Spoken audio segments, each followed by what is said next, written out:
ఏంటందరూ అలా అడుగుతున్నారు? మీరు ఎప్పుడు డాక్టర్ని చూడలేదా? ఏలియన్ చూసినట్టు చూస్తారేంటి? డాక్టరా? డాక్టర్? అవునమ్మా, డాక్టర్ని, ఎంబీబీఎస్ జనరల్ ఫిజిషియన్ని. రాజరమ్మంటే వచ్చాను. మా రాజు రమ్మంటే వచ్చారా? ఎవర్రా ఈ రైటరా? డాక్టర్ అని 2 minutes పెట్టాడు. అదే నేనై ఉంటేనా 2 episodes లాగేవాడిని. సార్ ఆరిపోయిన దీపం అన్నపూర్ణ కార్తీకం సీరియల్ది 20 episodes ఏదో ఉందన్నారు కదా, ఆ 20 episodes పేపర్ నాకు కొంచెం ఇస్తే నేను తీసుకుని వెళ్ళిపోతాను సార్. ఓ అదొకటి ఉంది కదా, ఒక నిమిషం.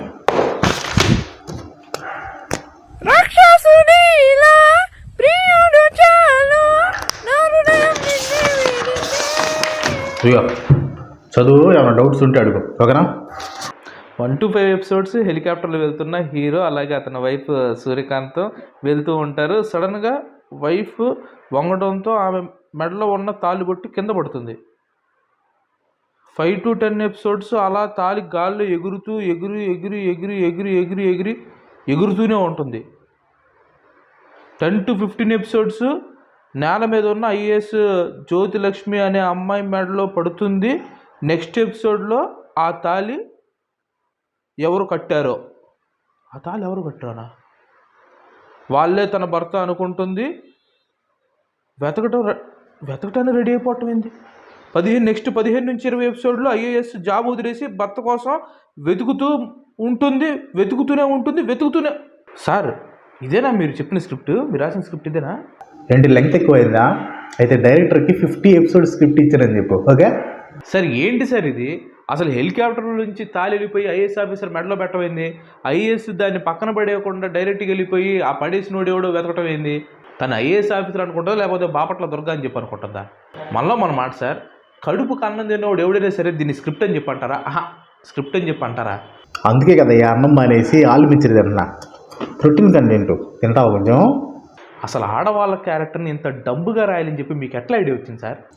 ఒక సీరియల్ రైటర్గా దాని గురించి నేను అడుగుతూ నేను చెప్పలేను, కానీ ఒక నిమిషం.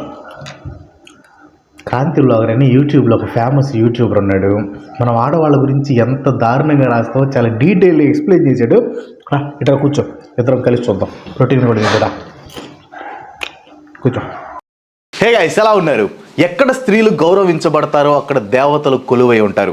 ఎక్కడ స్త్రీలకు గౌరవం ఉండదో అక్కడ అనుకున్న ప్రతి పని కూడా వృధా అవుతుంది. ఇది ఆడవాళ్ళకి మన భారతదేశం ఇచ్చిన గౌరవం. కానీ ఒక్క దాంట్లో మాత్రం దీనికి ఎగ్జాక్ట్ ఆపోజిట్గా జరుగుతుంది. అక్కడ ఆడవాళ్ళని ఎంత అవమానిస్తే అంత మజా. అక్కడ ఆడవాళ్ళ ఫుల్ టైం జాబ్ ఒకటి ఏడవటం, లేదంటే పక్కన ఆడవాళ్ళని ఏడిపించటం. ఇక్కడ వీళ్ళకి కొన్ని రూల్స్ కూడా ఉంటాయి. ఇక్కడ వీళ్ళు వేరే ఆడవాళ్ళు కట్టుకున్న భర్తలనే ప్రేమించాలి, కాపురాళ్ళు చిచ్చులు పెట్టాలి, గొడవలు జరిగితే కూర్చొని మాట్లాడుకోకూడదు, ఆ గొడవని ఇంకా పెద్దది చేసుకొని లబో దిబో అనాలి. ఆడవాళ్ళకి కామన్ సెన్స్ అనేది ఉండకూడదు, పొరపాటున ఉంటే దాన్ని ఉపయోగించకూడదు. అన్నిటికంటే ఇంపార్టెంట్ రూల్, ఇక్కడ ఆడవాళ్ళకి తలలు ఉండాలి కానీ అందులో మెదడు ఉండకూడదు. ఇది ఎక్కడో కాదు, ప్రతి ఒక్కరి ఇంట్లో ఉన్న టీవీలో, ఆ టీవీల్లో ఆగకుండా వచ్చే దరిద్రపు గొట్టు సీరియల్స్లో. అందుకే ఈరోజు వీడియోలో ఏడుపు గొట్టు సీరియల్స్లలో ఆడవాళ్ళ మైండ్ సెట్ ఇలానే ఉండాలని, వాళ్ళకి కామన్ సెన్సే లేదు అన్నట్లు ఎందుకు ప్రొజెక్ట్ చేస్తున్నారు? ఆడవాళ్ళ ఎంపవర్మెంట్ని, ఐడెంటిటీని, రెస్పెక్ట్ని నాశనం చేసే విధంగా ఈ సీరియల్స్లో ఏం కంటెంట్ ఉంది? అది మన ఇళ్లలో ఉండే ఆడవాళ్ళ మనసులో ఎంత బలంగా నాటుకుపోయి ప్రతి ఇల్లు కూడా ఒక సీరియల్లా ఎలా అవుతుంది? దీనివల్ల ఆడవాళ్ళకి ఈ సొసైటీలో వచ్చే నెగిటివ్ ఇంపాక్ట్ ఏంటి అనేది ఈరోజు వీడియోలో మనం తెలుసుకుందాం. ఈ వీడియోని సీరియల్స్ చూసి ప్రతి ఒక్కరికి తప్పకుండా షేర్ చేయండి. వీడియోలోకి వెళ్ళబోయే ముందు మీ ఇంట్లో రోజు సక్సెస్ఫుల్గా రన్ అవుతున్న సీరియల్ ఏంటో కింద ఖచ్చితంగా కామెంట్ చేయండి. దేవుడి దయ వల్ల మా ఇంట్లో వాళ్ళు ఎవరు సీరియల్స్ చూడరు.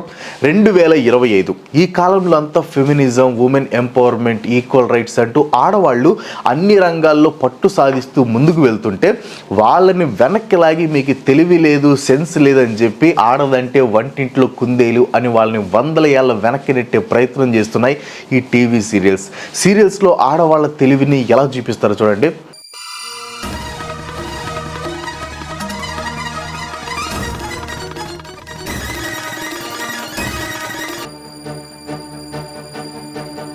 అది ల్యాప్టాప్ అనుకుంటుందా లేకపోతే అంట్లు అనుకుంటుందా, సోప్ పెట్టి మరీ కడిగేస్తుంది.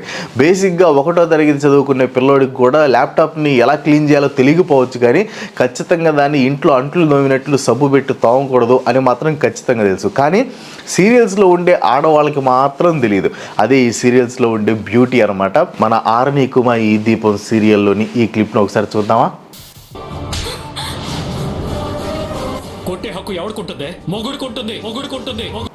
కొట్టే హక్కు ఎవరికి ఉంటుంది అని అడిగి మొగుడికి ఉంటుంది అని వైఫ్ని కొట్టి మరీ చెప్పే ఈ సీరియల్లో ఉన్నన్ని దారుణాలు ఇంకా దేనిలోనూ ఉండవేమో.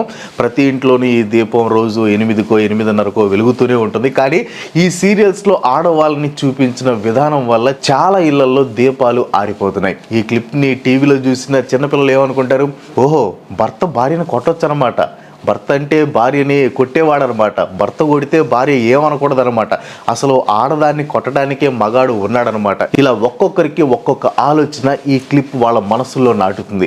ఈ కొట్టే మొగుళ్ళతో ఈ సీరియల్స్లో ఉండే ఆడవాళ్ళకి పెళ్ళిళ్ళు ఎలా అవుతాయో తెలుసా? హీరోయిన్ కళ్ళు మూసుకొని దేవుడికి మంచి భర్త కోసం మొక్కుకుంటుంటే ఒకడు వచ్చి తాళి కడతాడు. తాళి గాలిలో ఎగిరి మెడలో పడినా కానీ మ్యారేజ్ అయిపోయినట్లే. మొత్తానికి ఈ సీరియల్ డైరెక్టర్స్ దృష్టిలో హీరోయిన్స్కి చక్కగా మ్యారేజ్ చేస్తే అవ్వకూడదు. వాళ్ళ పాయింట్ ఆఫ్ వ్యూలో తాళిని ఒక కాకి గాల్లోకి తీసుకెళ్లి దాన్ని పొరపాటున ఒక అమ్మాయి పైకి వదిలేసింది అనుకోండి, ఇప్పుడు ఆ అమ్మాయి ఆ కాకినే తన భర్తగా భావించి ఆ కాకిని వెతుక్కుంటూ వెళ్ళాలి. ఆ కాకిని మనస వాచ కర్మన తన భర్తగా స్వీకరించి వెళ్ళి వెతుక్కోవాలి. కాకి కోపంతో ఆ అమ్మాయి కళ్ళు పొడిచినా కానీ ఏమనకూడదు, పాపం భర్త కాకి కదా. ఇలా సీరియల్ డైరెక్టర్ పిచ్చి సీరియల్ కాన్సెప్ట్స్ తెచ్చి ఆడవాళ్ళని ఆట బొమ్మలు కాదు పిచ్చి బొమ్మల్లాగా చేస్తున్నారు. ఇక్కడ ఈ సీరియల్స్లో ఉండే కంటెంట్ కూడా మాట్లాడుకోవాలి. నేను సీరియల్స్ చూడలేదు కనుక ఫుల్ చెప్పట్లేదు, తెలిసినంత వరకు చెప్తాను. ఈ సీరియల్స్లో ఒక పర్సన్ ఉంటాడు, అతనికి మ్యారేజ్ అయిపోయి ఉంటుంది. అలా మ్యారేజ్ అయిన అతన్నే ఒక అమ్మాయి లవ్ చేస్తూ ఉంటుంది. అదేదో దూరం నుంచి ఆరాధించే ప్రేమ అయితే ఓకే, కానీ ఆ ప్రేమ కాపురాలని కూల్చే ప్రేమ అనమాట. ఈ లవ్ చేసిన అమ్మాయి వీడి కాపురంలో ఎన్ని చిచ్చులు పెడదామా, వాళ్ళని విడగొట్టి ఎప్పుడెప్పుడు వాటిని తగులుకుందామా అనేది చూస్తుంది అనమాట. అదేదో ఒక్క సీరియలే కాదు, ఆల్మోస్ట్ ప్రతి సీరియల్లో కూడా ఇదే దరిద్రం అనమాట. ఈ సీరియల్స్లో సగం మంది ఆడవాళ్ళకి పెళ్ళైన మగవాళ్ళే కావాలి. అదేంటో మరి రియల్గా బయట సొసైటీలో అలా జరుగుతుందా అంటే నో. రియాలిటీలో మేజర్గా అమ్మాయిలు వెంట పడతారు, కానీ సీరియల్స్లో అలా ఉండదు. అమ్మాయిలు మొత్తం అబ్బాయిలు వెంటే పడతారు, అది కూడా మోస్ట్లీ పెళ్ళైన అబ్బాయిలు వెంటే పడుతూ ఉంటారు. వాళ్ళు చీకొట్టినా తిట్టినా కుక్కను చూసినా తాకు ఊపుకుంటూ అక్కడే ఉంటారు. దీన్ని బట్టి తెలుస్తుంది కదా ఈ సీరియల్స్ ప్రపంచంలో ఆడవాళ్ళని ఎంత తక్కువగా ప్రొజెక్ట్ చేయాలి అని చూస్తున్నారని. ఎంత తక్కువగా ఆడవాళ్ళని ఈ సీరియల్స్లో చూపించినా కానీ ఈ సీరియల్స్లో ఆడవాళ్ళకి ఒక పర్మనెంట్ జాబ్ అయితే ఉంటుంది, అదే ఏడవటం. సీరియల్స్లో ఆడవాళ్ళు ఎంత ఏడిస్తే అంత ఎక్కువ టీఆర్పీ వచ్చింది అనమాట. వీళ్ళకి ప్రాబ్లమ్స్ వస్తే బ్రెయిన్ పెట్టి ఆలోచించరు. ఫస్ట్ ఎపిసోడ్లో వైఫ్కి హస్బెండ్తో ఏదో మిస్అండర్స్టాండింగ్ వల్ల ప్రాబ్లం మొదలవుతుంది. బ్రెయిన్ ఉన్న ఎవరైనా కానీ హస్బెండ్ని కూర్చోబెట్టి విషయం ఏంటని మాట్లాడుకుంటే సెకండ్ ఎపిసోడ్లోనే ప్రాబ్లం సాల్వ్ చేసుకోవచ్చు. బట్ వైఫ్ అలా చేయదు, ఎందుకంటే ఏడవటంలో బిజీగా ఉంటుంది కదా. నిద్ర లేచినప్పుడు ఏడవాలి, నిద్రపోయే ముందు ఏడవాలి, నిద్రలో కూడా ఏడవాలి. బాధ వస్తే ఏడవాలి, బాధ లేకుంటే ఏ బాధ లేదేంటి అనే దిగులుతో ఏడవాలి. అంతేకాని భర్త తనని మోసం చేసినా లేదా రోజు ఇంట్లో పడేసి కొడుతున్నా జస్ట్ ఏడుస్తూ ఉండాలి తప్ప పోలీస్ స్టేషన్కి వెళ్ళి కంప్లైంట్ ఇవ్వటం లాంటివి మాత్రం అస్సలు చేయకూడదు. అదే మ్యాజిక్. ఎందుకంటే సీరియల్స్ రూల్స్ ప్రకారం ఎంత ఏడిస్తే అంత మంచి ఉమెన్ అనమాట. ఈ సీరియల్ రైటర్స్ అండ్ డైరెక్టర్స్ ఉద్దేశం ప్రకారం ఆడవాళ్ళకి ఏడవటం తప్ప ఇంకోటి రాదు. చిన్న ప్రాబ్లమ్ని కూడా సాల్వ్ చేసుకోలేనంత వీక్ అనమాట. ఇలా ఆడవాళ్ళని ఏడుపుకి మాత్రమే అంకితం చేస్తూ ఏడవటమే జీవిత పరమావధిలా చేయటం వల్ల ఈ సీరియల్స్ చూసిన అమ్మాయిలు కూడా చెడిపోతున్నారు. ఉండేది చిన్న ప్రాబ్లం అయినా కానీ సీరియల్స్లోని ఏడుపు కొట్టి హీరోయిన్స్ని ఇన్స్పిరేషన్గా తీసుకొని ఏడవటమే ప్రతి ప్రాబ్లంకి సొల్యూషన్ అనుకుంటున్నారు. ఈ సీరియల్స్ ప్రపంచంలో ఆడవాళ్ళకి ఉండే ఇంకో రూల్ చెప్పనా, ఈ సీరియల్స్లో అత్తలు అందరూ కూడా కన్ఫామ్గా పరమ చెత్త బిహేవియర్తో అతి క్రూరంగా ఎప్పుడెప్పుడు కోడల్ని కష్టపెట్టాలి, ఎప్పుడెప్పుడు కోడల్ని ఇంటికి తరిమి కొట్టాలి, తన కొడుక్కి ఇంకో పెళ్లి చేయాలి, ఇలానే చూస్తూ ఉంటారనమాట. ఇలాంటి సీరియల్ అత్తలని సబ్ కాన్షియస్ లెవెల్లో ఇన్స్పిరేషన్గా తీసుకున్న రియల్ అత్తలు వాళ్ళ కోడల్ని ఎలా కష్టపెట్టాలా అని థింక్ చేస్తూ ఉంటారు. సీరియల్స్ లేకముందు అత్త కోడల మధ్యలో గొడవలు లేవంటే ఉన్నాయి, కానీ సీరియల్స్ వచ్చిన తర్వాత ఎన్ని రకాలుగా గొడవలు పడాలో, ఎన్ని రకాలుగా తిప్పి పడవాలో, ఎన్ని రకాలుగా టార్చర్ చేయాలో నేర్చుకోవడానికి, వాటిని ఇంప్లిమెంట్ చేయడానికి మాత్రం సీరియల్స్ బాగా ఉపయోగపడుతున్నాయి. ఇంకా చెప్పాలంటే పెళ్లి కాని అమ్మాయిలకు అందరూ తమకి అత్త ఉండకూడదనో లేదా వేరే కాపురం ఉంటేనే అత్త పోరు తప్పుతుందనో అనుకోవడానికి రీజన్ కూడా ఈ అమ్మాయిల్లో ఎక్కువ పర్సెంటేజ్ ఈ సీరియల్స్లో ఉండే అత్తలను చూసి భయపడటమే. ఈ సీరియల్స్లో ఆడవాళ్ళ ఫుల్ టైం జాబ్ ఏడవటం అయితే పార్ట్ టైం జాబ్ పక్క ఆడవాళ్ళని ఏడిపించడం. ఆడవాళ్ళకి ఆడవాళ్ళ శత్రువులు అనే నానుడి ఈ సీరియల్స్ నుంచే మొదలయ్యి ఉండొచ్చు, మేబీ అయి ఉండొచ్చు. ఈ సీరియల్స్ ప్రకారం ఆడవాళ్ళకి వెన్నతో పెట్టిన విద్య ఒకటి ఏడవటం, రెండు ఏడిపించడం. అంతేగాని రియల్ లైఫ్లో ఆడవాళ్ళు అన్ని రంగాల్లో ముందు ఉండటం, మగవాళ్ళతో పోటీ పడి ఉద్యోగాలు సాధించడం లాంటి పనులు సీరియల్స్ ప్రపంచంలో అస్సలు కనిపించవు, పొరపాటున కూడా కనిపించవు. కనపడితే అది పెద్ద నేరమే. 100 రోజులు బిగ్ బాస్ హౌస్లో ఉండే గొడవలు కొట్లాటలు చూసి ఇదేం దరిద్రం నాయన అనుకుంటాం. అదేంటో విచిత్రంగా బిగ్ బాస్ కంటే ఘోరంగా చండాలంగా ఉండే ఈ టీవీ సీరియల్స్ మాత్రం వేల ఎపిసోడ్స్ రన్ అవుతూనే ఉంటాయి. ఈ సీరియల్స్లో జరిగే ఇంకో అద్భుతమైన దరిద్రం ఏంటంటే పెళ్లి కాకముందు అమ్మాయిలు కొంచెం తెలివిగా, స్మార్ట్గా, ధైర్యంగానే ఉంటారు. బట్ వన్స్ మ్యారేజ్ అయితే అదేంటో ఇంకా ఏడుపు మొదలు పెడతారు. ధైర్యం బ్లర్ అయిపోయి భయం బాగా కనిపిస్తూ ఉంటుంది. ఆల్మోస్ట్ పెళ్లికి ముందు పెళ్లి తర్వాత చూపించే ప్రతి సీరియల్ కంటెంట్లో కూడా ఆడవాళ్ళని ఇలాగే చూపిస్తూ ఉంటారు. అంటే ఇక్కడ అర్థం ఏంటి, పెళ్లి కాకముందు అమ్మాయిలు ఎంత ధైర్యంగా ఉన్నా కానీ పెళ్ళైన తర్వాత మాత్రం డంబ్గా, వీక్గా, ఎప్పుడు ఏడుస్తూ ఉండటమే అసలైన భార్య లక్షణం అని చెప్పాలి అని వీళ్ళు అనుకుంటున్నారా? ఈ సీరియల్స్లో ఆడవాళ్ళు చేసే ఇంకో డంబెస్ట్ థింగ్ ఏంటంటే అన్నెసరీ సాక్రిఫైసింగ్. వీళ్ళు యూట్యూబ్లో వైరల్ అయిన సాక్రిఫైస్ స్టార్ కంటే ఎక్కువ సాక్రిఫైస్లు చేస్తూ ఉంటారనమాట.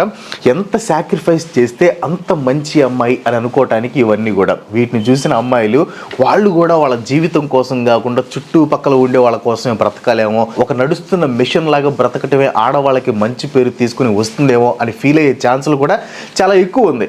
ఇలా మన ఇండియన్ టీవీ సీరియల్స్లో ప్రతి దశలోనూ ఉండే పిచ్చి పిచ్చి సీన్స్ ద్వారా అమ్మాయిలు కనుక ఇన్స్పిరేషన్ తీసుకుంటే ఎలా ఉంటుందని షార్ట్గా చెప్తాను చూడండి. పెళ్లి కాకముందు అమ్మాయిలు పొరపాటున ధైర్యంగా, తెలివిగా ఉంటారు అనుకుంటే వన్స్ వాళ్ళ మెడలోకి గాల్లో నుంచి తాళి ఎగిరి వాళ్ళ మెడలో పడితే నెక్స్ట్ సెకండ్ వాళ్ళ బ్రెయిన్ ఇన్యాక్టివేట్ అయిపోయి ఆ తాళి కట్టిన వాడు ఎంత నీచుడైనా కానీ వాడే తన భర్త అనుకోవాలి. వాడు ఎన్ని కష్టాలు పెడుతున్నా కానీ ఏడుస్తూ ఉండాలి తప్ప దానికి సొల్యూషన్ ఏంటి అని మాత్రం ఆలోచించకూడదు. ఒక భార్యగా తన బ్రెయిన్ స్విచ్ ఆఫ్ చేసుకుని ల్యాప్టాప్కి సబ్బు పెట్టి క్లీన్ చేయడం లాంటి బ్రెయిన్లెస్ పనులు చేయాలి. పక్కన ఎవరైనా ఆడవాళ్ళు కనిపిస్తే వాళ్ళని ఎలా నాశనం చేయాలి అని చూడాలి. ఆనందంగా ఉన్న కాపురం ఏదైనా కనిపిస్తే వాళ్ళని ఏదో విధంగా విడదీసేదాకా నిద్రపోకూడదు. నిద్రపోయే టైంలో కూడా పట్టు చీర కట్టుకొని నగలు వేసుకొని నిద్రపోవాలి. తన జీవితం బాగుపడటం కంటే కూడా పక్క వాళ్ళ జీవితం నాశనం చేయడానికి ఎక్కువ ఎఫర్ట్స్ పెట్టాలి. కల్లో కూడా దాని గురించి ఆలోచించాలి. 3 గంటల సినిమాని ఇన్స్పిరేషన్గా తీసుకొని ఎంతోమంది జనాలు ఇన్ఫ్లుయెన్స్ అయ్యి ఆ మూవీలో ఉన్నట్లు చేస్తున్నప్పుడు ఎన్నో ఏళ్ల పాటు రోజు ఈ టీవీ సీరియల్స్లో చూపించే కష్టాలు, కన్నీళ్లు, ద్రోహాలు, మోసాలు, ఏడుపులు, అక్రమ సంబంధాలు, కొట్టడాలు, తిట్టడాలు, ఇలా ప్రతి నెగిటివ్ ఎమోషన్ని కూడా టీవీ సీరియల్స్లో చూపిస్తూ ఉంటే ఆ నెగిటివిటీ అనేది మన ఇళ్లలో ఉన్న ఆడవాళ్ళపై ఇంపాక్ట్ చూపించదు అని మీరు అనుకుంటే మీరు ఖచ్చితంగా నార్త్ కొరియాలో కాలేసినట్లే. వచ్చేసింది రిటర్న్. ఐపీఎల్ కంటే ఇంట్రెస్టింగ్ స్టోరీ ఒకటి వచ్చేసిందిరా.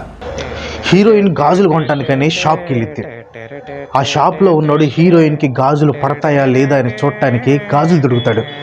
హీరోయిన్ని హీరో టచ్ చేశాడు కాబట్టి ఆ హీరోనే తన భర్తని హీరోయిన్ ఫీల్ అవుతుంది. ఒక తాళి కొనుక్కొని మనసులో హీరోనే తన భర్తని ఊహించుకొని తనకు తాను తాళి కట్టుకొని అతన్ని పెళ్లి చేసుకున్నట్టు ఫీల్ అయిపోయింది. ఆ తర్వాత గాజుల షాప్ ముందు, అంటే ఆ హీరో షాప్ ముందే ఒక పిన్నీస్ కొట్టు పెట్టుకునిద్ది. ఆ తర్వాత నేను కంప్లీట్లీ చేయలేదు కదా, ఇది స్క్రిప్ట్ కాదు, ఆ రిజిగ్నేషన్ లెటర్ ఉంటా.